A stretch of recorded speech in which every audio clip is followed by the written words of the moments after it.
Une seconde manière de réaliser un amplificateur différentiel, c'est d'utiliser deux amplificateurs en cascade avec des montages simples, asymétriques comme on a vu avant les amplis différentiels.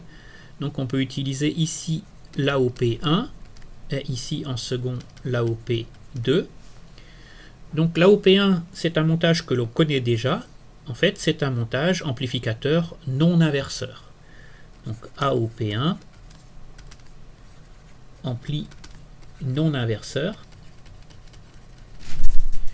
et la formule est relativement simple. On va avoir V1, donc la tension en sortie de cet amplificateur, qui va être égale à VB facteur de 1 plus le rapport des résistances R2 sur R1.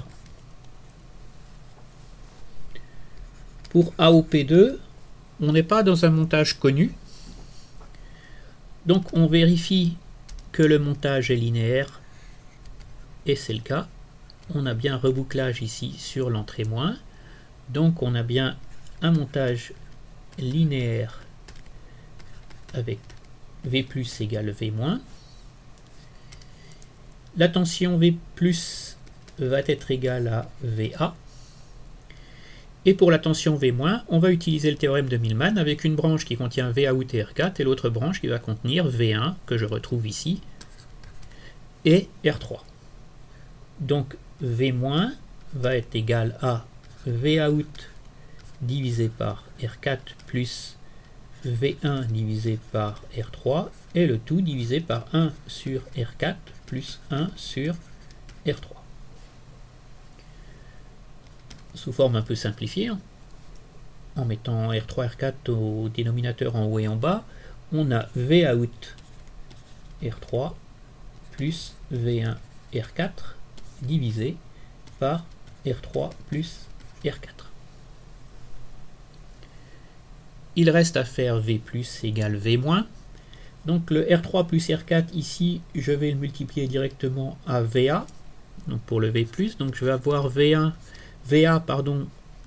que multiplie R3 plus R4 qui va être égal, donc à l'autre partie, Vout fois R3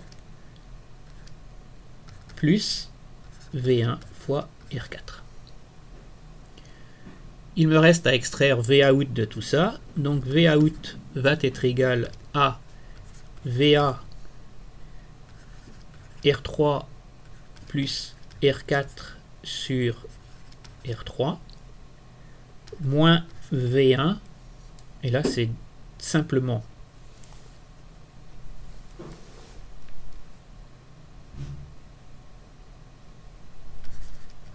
R4 sur R3,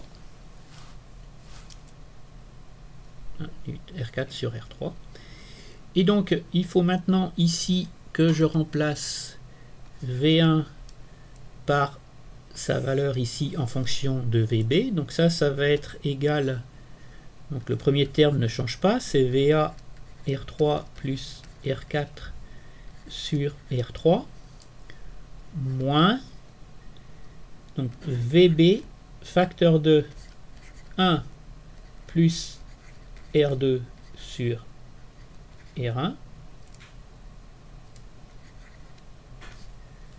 et le tout multiplié par R4 sur R3. Donc on arrive comme tout à l'heure à une formule sans simplification qui nous embête un peu parce qu'on aimerait avoir quelque chose Vout égale K fois VA moins VB ou K fois VB moins VA. Donc pour cela on va procéder à une simplification. La simplification ça va être R2 sur R1 est égal à R3 sur R4. Donc on va mettre une contrainte sur les résistances, on ne pourra pas prendre n'importe quelle valeur, il faudra que les valeurs respectent l'égalité des deux rapports. Donc là on a le 1 plus R2 sur R1 qui nous embête un peu de ce côté-là, on va le transformer en quelque chose qui est fonction de R3 à R4, donc ça va être égal à directement ici 1 plus R3 sur R4, ou encore égal, pour nous simplifier la vie, à R3 plus R4 divisé par R4. Maintenant, je reporte ça ici dans ce terme-là et j'obtiens Vout va être égal à VA R3 plus R4 sur R3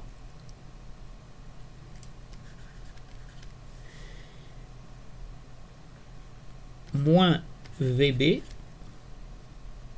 R4 sur R3 que multiplie R3 plus R4 sur R4. Les R4 se simplifient ici et j'obtiens en finale une tension Vout qui va être égale à R4 plus R3 sur R3, je retrouve ce terme ici, le tout facteur de VA moins VB, et j'ai donc effectivement la sortie qui est un terme de gain R4 plus R3 sur R3 fois la tension différentielle. Cette tension différentielle VA moins VB peut être connectée à un pont de Whetstone.